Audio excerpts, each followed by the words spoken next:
자, 이번에는 이제 우리가 제2편 도시개발법 내용으로 좀 들어가겠습니다. 먼저 우리가 이제 개발구역 지정과 개발구역 수립에 관한 파트죠. 그래서 이제 문제 나오는 거 보면은, 평균 한 문제 내지 두 문제꼴로 이렇게 이제 출제가 되고 있다. 이렇게 볼 수가 있겠죠. 자, 보시게 되면 이제 49번 문제 들어갑니다. 우리가 이제 개발구역 지정을 제한할 수 있는 자가 아닌가 선에서 나오는 거죠. 자, 보시게 되면 우리가 이제 개발구역 지정 제한의 문제가 이제 첫 번째로 나왔는데, 우리가 이제 개발구역 지정 제한이라는 게 있고, 그 절차상에 지정 요청이 있고, 지정권자 형태로 이게 구성이 되어 있다. 그 말인 거죠. 바로 이 과정에서 이제 지정 제한 단계에서 모든 사업 시행자가 이제 개발구역 지정 제한이라는 게 나타날 수가 있어요. 그 대신에 국가나 지자체의 조합을 제외한 나머지 사업 시행자라고 칭하고 있다는 거죠. 국가나 지자체는 왜 안 되는 거죠? 여기 국토부 장관이 지정권자야, 국가. 시도의사, 대도시장이나 시장군 수청장은 요청권자 겸 지정권자야. 그러니까 제한할 일이 없죠. 그 시대는 또 마찬가지로 이제 조합은 왜 제한을 못하느냐? 도시개발조합은 구역이 지정된 다음에 만들어지는 게 조합입니다. 지정 제한 단계에서는 조합이 나올 일이 없죠. 애당초. 답은 1번이었습니다. 1번 조합은 아예 지정 제한이라는 게 대상 자체가 될 수가 없죠. 조합이 없다는 얘기입니다. 아직까지는. 1번이 답이 처리가 됐고. 자, 50번 문제에 들어갑시다. 개발구역 지정에 관한 설명으로 옳은 것 찾기네요. 옳은 것 찾기인데. 자, 우리가 이제 개발구역 지정 과정 속에서 서로 떨어진 둘 이상의 지역을 결합하여 하나의 개발구역으로 지정할 수도 있다. 그럼 뭐 그럴 수도 있지 않겠습니까? 그래서 이제 보시게 되면은 우리가 이제 개발구역 지정 범위를 보시는 건데 서로 떨어진 구역이 있다면 그걸 하나로 묶어서 지정할 수 있다. 그렇게 나와야 되겠죠? 바로 거기에 해당되는 표현인데 여기 표현은 뭐 따로 여기 정리되어 있지는 않은 건데요. 그래서 아무튼 서로 떨어진 두 가지 구역을 하나의 구역으로 묶어서 우리가 이제 개발구역을 지정할 수 있다. 뭐 그렇게 내용을 좀 그 정도 이해하시면 되지 않겠을까 싶습니다. 예, 그렇게 봐주시고요. 표현이 어디 있을 텐데. 여기 있어요. 여기 봅시다. 자, 우리가 지금 이제 개발구역 지정 과정 속에서 개발구역을 둘 이상의 사업식으로 분할도 할 수 있지만 서로 떨어진 둘 이상의 지역을 결합해서도 하나의 구역으로 지정할 수가 있죠. 근데 여기서 이제 알아야 될 게 하나 있어. 뭘 아셔야 되면은, 자, 두 군데를 분할을 했다고 쳐. 분할했을 때 분할의 최소 면적이 1만이 넘어야 됩니다. 그 다음에 여러 개 조그만 흩어진 면적을 결합을 해서 하더라도 그 흩어진 면적 전체 크기는 또 1만이 넘어야 된다는 얘기예요. 왜 그렇게 되느냐? 여기 보세요. 우리가 개발구역 지정 대상 면적에서 최소 단위가 1만이야. 최소 단위가 1만이기 때문에 분할을 했을 때도 각각의 분할의 면적, 사업 시행지구 면적이 1만이 넘어야 되고 흩어진 여러 가지 결합을 하더라도 마찬가지로 뭐 3천, 4천 이런 식으로 해서 최소 1만이 넘어야 된다. 그렇게 해서 구역 지정 대상이 되는 거니까요. 자, 그래서 1번은 맞고요. 2번 들어갑니다. 국가가 개발사업 시행자인 경우에 환지 방식에 대한 개발계획 수립하려면 토지 소유자의 동의를 받아야 한다라고 되어 있는 거죠. 자, 봅시다. 우리가 이제 사업 시행하는 과정 속에서 여기 한번 봐봅시다. 여기에 해당된다는 보는 게 되겠네. 우리가 이제 개발계획 수립할 때 사업 방식을 실은 정한다고 그랬죠. 그러면서 이제 만약에 환지 방식 사업을 하는 개발계획 수립할 때는 수용 방식은 돈 주고 땅을 가져가지만 환지는 돈도 안 주면서 땅 뺏어가거든요. 그러기 위해서는 미리 지정원자가 개발계획 수립할 때 동의가 필요한 거죠. 그런데 이 과정에 시행자가 국가나 지자체가 될 것 같으면 동의 필요하다, 필요치 않다? 필요치 않다 그 말인 거죠. 그래서 국가가 하기 때문에 동의가 필요 없었고 그래서 2번도 틀린 거죠. 1번은 그 마지막에 지정될 수 없다니까 틀렸고 2번도 틀렸고 그 다음에 3번입니다. 광역시장이 개발계획을 변경하는 경우에 군수구청장은 광역시장부터 송부받은 관계에서 일반인 공람시키지 않아도 된다? 보여줘야죠. 왜 안 보여줍니까? 보여주는 건 당연한 얘기지. 틀렸고 개발구역 지정은 개발사업 공사 완료 공고일에 해제된 것으로 본다. 아니 사업이 끝나면은 해제가 되는 건 맞아요. 근데 공고일이 말이 안 되지. 우리가 보십시다. 개발구역 지정 해제에서 나오는 건데 여기 보시게 되면 자, 수용방식 사업을 지금 물어본 것 같아요. 공사 완료 공고일 다음 날에 우리가 사업 못했을 때도 마찬가지 3년 다음 날, 뭐 2년 다음 날 찾기하는 시험 문제라니까. 다음 날에 해제된 것으로 본다니까 공고일 해제가 틀렸다 그 말인 거죠. 맞는 건 5분밖에 없겠네. 개발사업 공사 완료로 개발구역 지정 해제 의제된 경우에 개발구역의 용도지역은 해당 개발구역 지정지역의 용도지로 환원되거나 폐지된 것으로 보지 않는다라고 돼 있죠. 공사 완료된 거예요. 지금 문제는. 여기 봅시다. 우리가 공사가 끝났어. 공사 완료 공고일 다음날 수용망 시일 때 환지로 환지참 공고일 다음날이 되는 거고, 나머지 여기 그 다음날 뒤에는 번호 좀 보세요. 1번, 4번, 5번, 6번, 7번은요. 사업을 실제 못한 거야. 못한 거. 그 1번, 4번, 5번, 6번, 7번은 사업을 못해서 용도지역 환원이 되는 거죠. 사업이 끝났으면 환원될 필요가 없지. 새로운 용도지역으로 확정되는 거니까. 그래서 거기에 공사 완료로 인한 경우에는 환원되거나 폐지되지 않는다라고 써 있어야죠. 5번이 맞습니다. 자, 51번 문제에 들어갑니다. 개발구역 지정에 관한 설명으로 틀린 건 찾기네요. 특별시 광역시를 제외한 인구 50만 이상의 대도시장은 개발구역을 지정할 수 있다라고 되어 있는 거죠. 자, 우리가 이제 개발구역 지정에서 나오는 부분이죠. 개발구역 지정에서 나오는 부분인데, 자, 대도시장도 개발구역 지정할 수 있다 그 얘기죠. 바로 그래서 이제 개발구역 지정 대상에 대한 부분인데, 개발구역 지정에 관계되는 부분이었습니다. 자, 보시게 되면 개발구역 지정에 관한 부분에서 그 표현을 그렇게 보는 거죠. 개발구역 지정에 관계되는 거. 개발구역 지정에 관계되는 거 어디 봐야 되나? 그 내용이. 자, 그래서 이제 우리가 이제 개발구역 지정에 관계되는 것. 그래서 대상 지역에 관한 표현인데, 대상 지역에 관한 표현. 50만 이상인 대도시장도 개발구역을 지정할 수 있다. 개발구역 지정권자, 죄송합니다. 제가 문제를 순간 면적을 가지고 착각했어요. 무슨 문제였냐면은 개발구역 지정권자가 누구냐 그 얘기입니다. 이게 한번 봐보세요. 개발구역 지정권자가 누구죠? 시도의사, 대도시장. 그 대도시가 뭡니까? 인구 50만이 넘는 지역을 대도시라고 하지 않습니까? 대도시장도 지정권자다 그 말인 거지. 제가 순간 면적 때문에 착각했어요. 그 다음에 두 번째입니다. 자연녹지지역에서 개발구역 지정할 수 있는 규모는 3만 이상이어야 한다라고 되어 있는데 면적이 좀 맞지 않는 듯 싶네요. 제가 보기에는. 그래서 이제 면적 한번 봐보실랍니까? 여기 보시면 면적 나오네. 여기서 보자고요. 차라리. 여기 개발사업구역 면적이라고 그래서 자, 수치가 3개밖에 없다니까 1만, 3만, 30만이에요. 개발구역 지정 대상에는. 그 도시적은 전체적으로 1만이고 공업적은 공장지니까 3만이라고. 나머지 비도식은 전부 다 30만입니다. 30만. 그러면 자연녹지지역은 1만 이상이잖아요. 1만 이상. 3만이 아니죠. 면적 자체가 틀렸네. 2번이 틀리게 처리가 됐고요. 세 번째, 계획관리지역에 개발구역 지정할 때 개발구역 지정한 후에 개발계획을 수립할 수 있다라고 됐던 건데요. 이 문제는 여러분이 본 강의 시간에 제가 문제 푸는 요령을 말씀을 드린 바가 있습니다. 지금 여러분 보세요. 지금 묻는 포인트가 이거야, 이거. 개발구역을 지정하고 개발계획 수립할 수 있는 대상지역이 어디냐 이걸 물어보는데요. 결론은 아주 간단합니다. 대한민국 전 국토야 실은 이것도. 어디 한 군데만 빼고 주상공 지역의 면적 100분의 30이 넘는 것만 빼고. 주상공 지역의 면적의 합이 100분의 30이 넘게 되면은 그때는 반드시 원칙에 따라 계획을 세워서 구역을 지정할 것이며 나머지는 앞뒤로 다 간다고 그랬습니다.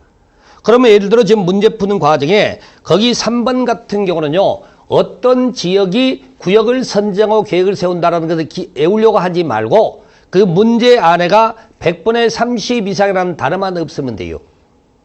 100분의 30 이상의 의미만 안 나타나면 무조건 맞는 지문입니다. 어차피 대한민국 전국토 아닙니까 이게. 그래서 일단 3번 맞는 내용이 됐고요. 4번 들어갑니다. 지정권자가 개발사업을 환지 방식으로 시행하려고 개발계획 수립하는 과정 속에서 지자체면은 동의받을 필요 없다. 맞는 얘기는 맞는 얘기죠. 우리가 좀 전에 한번 봤지만 다시 한번 봅시다. 우리가 이제 개발계획 수립 과정에서 여기 직접 보자고요.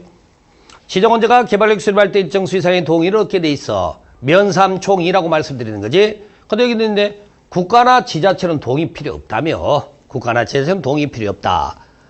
그래서 아까 거기 50번에 2번 지문 아닙니까? 50번에 2번 지문이 뭐 다시 마찬가지로 51번에 4번과 같이 나왔다고 보시면 되는 거지. 그 다음에 5번 지문 들어갑니다. 군수가 개발구역 지정을 요청하는 경우에 주민이나 관계 전문가들로부터 의견을 들어야 한다라고 돼 있다는 거죠. 개발구역 지정 요청 단계를 말하는 거죠. 여기 보시게 되면은 우리가 이제 개발구역 지정을 요청하는 경우가 있겠죠? 여기 한번 봐봅시다. 여기 있네. 그래서 개발구역 지정을 요청하는 과정입니다. 그랬을 때 이제 관계자분한테 의견을 들어야 한다라고 해서 그런 절차는 크게 의미 부여하지 마시고, 그래서 틀린 것은 오히려 2번이 틀렸고 나머지가 맞는 겁니다. 면적 암기하는 그렇게 어렵다고 생각지 말고 필요한 수치를 기억을 해 두실 좀 부탁을 드리고요. 자, 그 다음에 뭘 볼까? 자, 52번 문제 들어갑니다. 자, 이제 국토부 장관이 개발구역 지정 사유를 직접 물어보네요. 근데 여러분들도 이것도 보세요. 여러분 공법을 전체로 공부하는 과정에 공법에 국가라는 단어가 나온다든지 중앙행정기관장 또는 공공기관장, 정부출연기관장, 통째해서 정부기관이라고 칭하자고 그랬지. 이 세 가지 단어는 100% 국토부 장관 권한입니다. 항상. 그 다음에 천재지변 같은 경우는 영원히 우리 시험 문제 지금 답으로 처리될 가능성이 없는 들러리 지문이고, 그 다음에 시도지사가 둘 이상에 걸쳐서 지정 과정에 협의해서 한 사람을 지정하도록 돼 있었는데 협의가 성립되지 않았을 때 부득이 그때 국토부 장관이 지정한다. 그런 사유가 있었다고요. 자, 1번 국가, 2번 중앙행정기관장. 그렇죠? 근데 3번에 보니까 웬걸 지방공사의 장이 웬 말입니까? 공공기관의 장, 정부출연기관의 장이 나와야지. 그 지방공사 장이 틀렸어요, 그거. 경우 없는 짓이라고 그래요, 이거 보고. 어디 지방공사장이 국토부 장관과 같이 놀라고 그럽니까? 그래서 3번이 틀렸고, 4번 토지주택공사, 여기 있네. 공공기관, 정부출연기관의 장 30만 이상. 5번에 천재지변 들러리 지문. 답은 3번 그렇게 하시면 됩니다. 행정조직의 구성관계 좀 이해합시다. 이건 누구라도 풀 수 있는 문제가 돼야 되지 않겠습니까? 네, 답은 3번으로 처리가 됐고요. 자, 53번 문제에 들어갑니다. 또 나왔네. 개발구역 지정 후 개발계획을 수립할 수 있는 대상 지역에 관한 문제죠. 여기 한번 봐봅시다. 우리가 실은 개발구역 지정은요, 원칙은 사전에 계획을 세워서 구역을 지정하는 거예요. 근데 예외가 있다네. 구역을 선지정하고 계획을 수립할 수 있는 대상 지역이 있다는 거지. 그 의미는 우선 투기 우려가 큰 지역일 때, 두 번째는 개발계획을 공모할 때 그렇게 하는 겁니다. 그러면서 그 대상 지역이 어디냐고 그러니까 대한민국 전 국토로 가되 100분의 30 이상이라는 표현만 나오지 않으면 맞다라고 말씀드렸던 거예요. 그러면 거기 보니까 1번 개발계획 공모, 2번 100분의 30 이상 단어 안 보여, 3번 100분의 30 이상 단어 안 보여, 4번에 100분의 30 이상 단어 안 보여. 근데 5번 보니까 뭐예요? 100분의 40이잖아. 100분의 30 넘었지 않습니까? 100분의 40, 100분의 30이 넘은 거잖아요. 답 5번 그렇게. 얼마나 간단하게 풀 수 있어요. 어떤 지역 특징, 어떤 지역을 특정적으로 기억하는 것보다는 찾아야 될 포인트가 뭔지를 알고 찾으면 되는 거예요. 작년 시험 문제인데 답은 5번이었습니다. 이렇게. 자, 그 다음에 54번 문제 들어갑니다. 구역 지정과 개발 계획에 관한 설명으로 틀린 것에 대해서 나오네요. 자, 지정원자는 개발 사업을 효율적으로 추진하기 위해 필요하다고 인정되는 경우에 서로 떨어진 둘 이상의 지역을 결합하여 지정할 수 있다. 우리가 앞에서 한번 보셨죠? 이거 50번의 1번 지문이네. 지정될 수 없다니까 틀렸다고 했잖아. 지정할 수 있다고 그래야 될 거 아닙니까? 분할 결합에 관계되는 내용이죠. 그 다음에 두 번째, 개발구역을 둘 이상의 사업시로 분할하는 경우 분할의 면적은 일단 각각 얼마가 넘어야 돼? 1만 넘어야 된다고 그랬잖아. 여기 최소 면적이 1만이라니까 지금 최소 면적이 1만이기 때문에 우리가 분할하거나 결합을 하게 되더라도 각각의 면적은 분명히 1만이 넘어야 된다라고 얘기했던 거지. 1만이 넘어야 된다. 그래서 2번도 맞는 지문이 되고요. 그 다음에 3번 들어갑니다. 세입자 주거 및 생활안정 대책에 관한 사항은 개발구역 지정한 후에 개발계획에 내용을 포함시킬 수 있다라고 되어 있는데 이건 약간의 여러분이 암기가 필요한 부분이기도 합니다. 칠판 좀 봐보실랍니까? 자, 여러분들이 실은요, 이 개발계획의 내용을 시험에 물어본 적이 예전에 있었어요. 근데 개발계획 내용이 1번부터 시작해서 10번, 11번부터 18번까지. 이거 다 기억할 자신 있으십니까? 저는 없거든요. 근데 저는 이 문제 풀 수 있어요. 어떻게 푸냐는 마시고요. 이 개발계획의 내용을 암기하지 말고 이 개발계획은 일개 도시건설에 필요한 모든 내용이 다 들어가 있어요. 아닌 것 하시면 되지. 뭐가 아니다. 지구단위 계획은 안 들어간다고 그랬지 않습니까, 여기가. 그러죠? 그런데 이제 실제 이건 이렇게 답을 찾더라도 뭐가 문제가 되느냐? 여기 14, 15, 16, 17번 내용은 이건 처음에 계획에 안 들어가도 돼요. 나중에 구역을 지정해 놓고 추가하는 내용이 된다고. 여기 한번 봐봅시다. 여기 보시게 되면 우리가 개발계획에 내는 모든 게 다 들어가. 지구단위 계획만 빼고. 근데 좀 전에 봤던 14번부터 17번 내용은 구역을 지정한 후에 개발계획이 추가할 수 있도록 되어 있다는 겁니다. 근데 이건 부득이 암기를 할 수밖에 없더라. 그 말인 거죠. 그래서 지금 보니까 지금 3번 지문이 여기에 세 번째 있는 겁니다. 14, 15에 해당되는 이 두 가지 쪽은 이미 앞에 출제됐어, 오래전에. 그 전에 이미 출제가 됐고, 그 다음에 이제 추가적으로 이게 우리 법에 도입이 됐는데, 여기 이제 16번째를 가지고 문제를 낸 것 같습니다. 포함시킬 수 있다. 그렇게 하면 되는 거고요. 그 다음에 4번입니다. 지정원자가 개발 사업을 환지 방식으로 시행하는 개발계획 수립할 때 지자체 일대의 동의를 받아야 한다? 동의 안 받는다고 아까 문제 보셨지 않습니까? 확인해 드릴게요. 어디 문제를 보시느냐? 앞에 문제 가셔서, 앞에 문제 가셔서, 51번 문제 4번 지문. 51번에 4번 지문에 옳은 거죠? 동의 받을 필요 없다고 옳았어. 근데 지금 여기 보니까, 동의 받아야 한다고 하면 틀렸다는 말 아닙니까? 이거 뭐 작년 시험 문제야, 이거 작년 시험 문제. 이게 기출 문제라는 게 그런 의미에서 반복적으로 나오는 것들 놓치면 안 되죠, 이런 것들은. 자, 그렇게 말씀드리고, 5번입니다. 기본계획이 수립되는 지역에 대하여 개발계획 수립하는 개발계획 내용이 기본계획에 들어맞도록 하여야 한다. 당연한 얘기죠. 여기 한번 봐봅시다. 우리가 이제 개발사업에 관한 계획에 대한 관리계획 결정에서 네 번째야. 이 개발사업에 관한 계획과 지금 막 개발법에서 배우고자 하는 개발계획이 실은 같은 겁니다. 그럼 이게 결론적으로 관리계획의 종류에 해당되는 의미가 돼. 근데 우리가 배울 때 이렇게 안 배우셨나? 광역도시개발의 기본계획 있고 그래 관리계획이 있어. 관리계획은 광역도시나 기본계획에 부합하여야 한다. 그럼 이 관리계획의 종류인 개발계획은 당연히 광역도시나 기본계획에 부합해야 된다. 그런 틀로 가야 되지 않겠습니까? 맞는 거네, 그러면. 그래서 답은 4번이고 4번은 앞에 나왔던 문제 답 반대로 또 나왔던 거 아닙니까? 자, 이런 식으로 해서 내용을 정리하시면 되고요. 자, 그래서 이제 개발계획 수립하고 개발구역 지정하는 것에 관계되는 것, 주로 종합형 문제입니다만은 꼭 좀 그렇게 정리를 해 두시고. 자, 개발사업 시행자 등에 관계되는 내용입니다. 보겠습니다. 55번 문제에 들어갑니다. 도시개발조합 총회 의결사항 중에서 대의원회가 총회의 권한을 대행할 수 없는 것은에서 나오는데, 이런 문제까지 하기는 조금 양이 좀 벅차요. 그래서 그래서 공포의 공법이 된다고 보통 말하는 거죠. 그래서 우리가 이제 이 대의원회라는 게 있습니다. 그래서 조합원의 숫자가 50인이 넘게 되면 대의원을 둘 수 있고, 그렇죠? 그러면서 대의원회는 총회의 권한을 대행하려고 드는 거죠. 근데 일정 사항이 제외된다고. 이 말은 총회 의결을 거쳐야 될 내용이야. 근데 이걸 직접적으로 물어본 거라, 이걸 지금. 직접적으로 물었던 건데요, 보니까. 여기 보시니까 지금 총회의 권한을 대행할 수 없는 사항은 그렇게 됐던 거죠. 그러면 총회의 권한이란 게 총회의 권한 대행할 수 없는 사항인데, 여기 지금 총회 권한이 이거야, 총회 권한이. 총회가 할 일이 이런 것들은 지금 총회가 하는 일입니다, 이렇게. 그럼 봅시다. 1번. 자금의 차입. 어디서? 자금의 차입 방법. 이거. 그러면 여기 지금 여기 약간의 색감이 나올지 모르겠는데 파란색 있죠? 파란색은 대의원회 갈 수 있는 거야. 노란 것은 대의원회가 대행할 수 없는 거라고. 그러면 이거 파란색, 노란 게 아니니까 대의원회가 대행할 수 있네.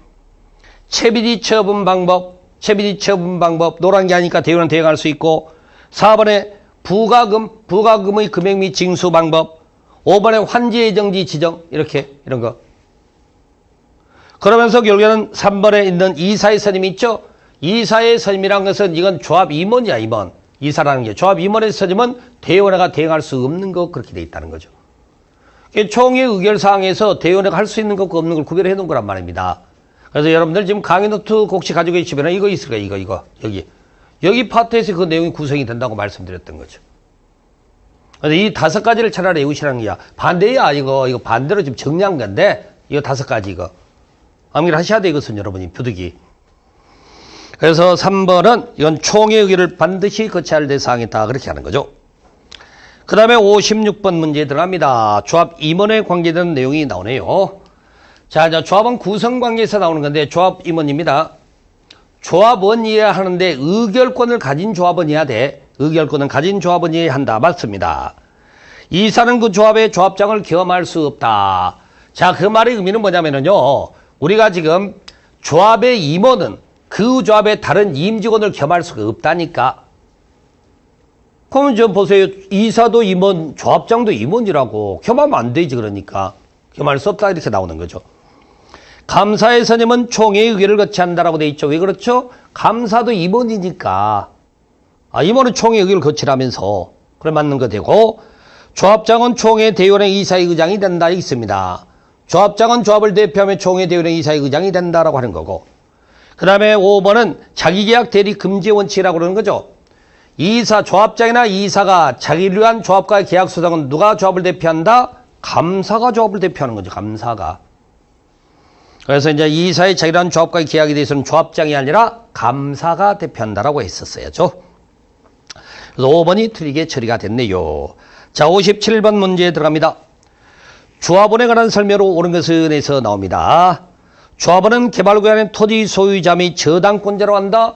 웬 저당권자가 나온답니까? 토지 소유자로 한다 그래야지. 토지 소유자만이 조합원이 되는 거죠. 의결권이 없는 조합원도 조합의 임원이 될 수 있다. 틀렸죠? 의결권을 가진 조합원이 조합 임원이 되는 거니까. 그 다음에 조합원으로 된 자가 금고 이상의 형을 선고받은 경우에 사유가 발생한 다음 날부터 자격을 상실한다라고 되어 있네요. 근데 재밌네, 표현이. 여기 보세요. 여러분들 조합 임원 결격 사유라는 게 있지.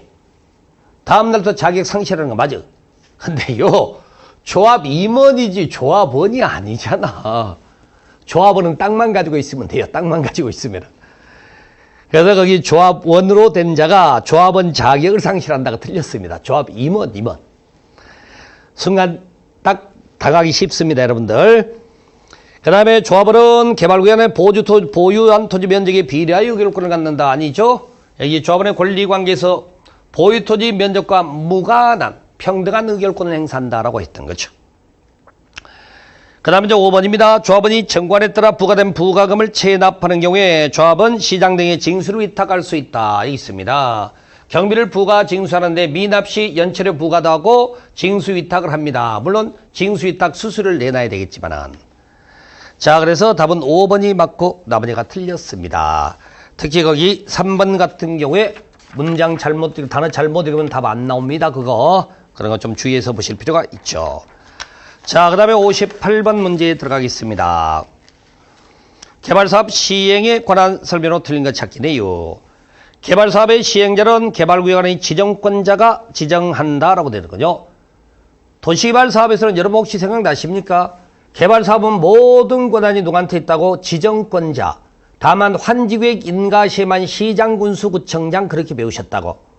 그러면은 지정권자가 시행자를 지정을 해줘야 될 거 아닙니까? 사업 시행 주체로서 시행자를 지정을 해줘야지. 그래서 1번은 맞는 거고 2번 들어갑니다. 사업 시행자는 개발사업의 일부인 도로 등 공공시설 건설을 지방공사에 위탁하여 시행할 수 있다라고 되어 있는데요. 자, 사업 시행 위탁에 관계된 내용이죠. 그 내용이 어디 있으려나 모르겠네요. 한번 봐봅시다. 이거 한번 봐보실랍니까? 수요로 넘어가 버렸네. 그래서 위탁 시행에 관계되는 규정인데, 자, 앞쪽에 있구나. 잠시만 기다려 주십시오. 보시게 되면은, 여기 있네요, 여기. 여기 보시게 되면은, 개발사업의 시행 위탁이라고 하는 거야. 그래서 우리가 이제 도로, 철도, 항만 등등, 이런 것들은 국가나 지자체, 기타 등등 지방공사 위탁 시행이 가능하게 돼 있고, 그 다음에 이제, 자, 위탁 시행이 두 가지 형태예요. 항만, 철도 등 공공시설 건설 등에 관계되어 있고, 사업을 위한 기초유사 매수 업무 등의 위탁 시행이 있다는 거야. 양자 차이점은 국가만 생각해, 국가만. 국가가 이런 매수 업무까지 맡아줘야 되겠습니까? 국가만 빠지는 거야, 국가만. 이렇게. 바로 그렇게 구성된 내용인 만큼, 거기 표현 그대로, 몇 번째, 거의 2번이었죠? 그래서, 위탁 시행하여 할 수 있다. 맞는 거죠, 이렇게. 조합을 설립하려면 7명 이상의 정관 작성하여 지정원자의 설립 인가를 받아야 한다. 맞는 얘기죠? 자, 이거 한번 봐봅시다. 도시개발조합은 개자의 기역자가 7자라고 그랬습니다. 그래서 이제 7명 이상의 정관 작성해서 인가 받고 등기해야 성립하는 거죠. 그 대신에. 지정원자 인가 받는다. 맞는 얘기고. 4번입니다. 조합 설립 인가 시체는 동의자 산정에 있어서 개발구역 토지 면적은 국공유지를 제외하고 산정한다. 국공유지 포함한 거 아시죠? 우리가 동의자수 산정 방법에 면삼총이라는 게 있다면서요. 그렇죠? 면삼총을 위한 동의자수 산정 방법에 여기 나와 있네. 국공유지 포함해라. 자, 대표 공유자 한 사람, 직권법상의 구분소유권 구성건축물을 각각 일정한 시점을 전후로 해서 숫자가 달라지면 전 기준, 동의 처리하면 제외하고, 사유토지 동의 먼저 얻고 부족하면 국공유지관리청 동의 얻어라. 바로 그 얘기 아닙니까? 그래서 국공유지 제외하고가 틀렸네. 그 다음에 5번입니다. 사업시행자가 개발사업하는 실시계획 인가받은 후 2년 안에 사업을 착수하지 않았을 때 지정권자는 시행자를 변경할 수 있다. 맞는 얘기죠. 자, 보시게 되면 여기 있습니다. 시행자 변경에 관한 내용입니다. 이거요, 이거. 주로 답은 여기서 항상 나온다고 했어요. 여기서. 그래서 개발구역 지정고시 후 1년 안에 시행자로 지정된 자가 사업에 따른 실시계획 인가 신청을 안 하든지 또는 실시계획 인가받고 2년이 지날 때까지 사업에 착수 안 하든지 그렇게 되어 있습니다. 그럼 시행자를 변경할 수 있다. 이렇게 하는 거죠. 그래서 4번이 틀렸습니다. 자, 59번 문제에 들어갑니다. 실시계획에 관한 설명으로 틀린 것 찾기입니다. 우리 이제 사업 시행 과정에서 이제 사업 주체가 사업에 따른 구체적 계획으로 실시계획을 작성하게 돼 있죠. 바로 거기에 해당되는 건데요. 실시계획이 공개된 내용입니다. 자, 실시계획 보시게 되면은 여기 한번 봐볼까요? 실시계획 표현이 어디 나오려나? 실시계획. 실시계획에는 지구단위 계획이 포함되어야 한다라고 표현하는 겁니다. 그 표현이 따로 없나요?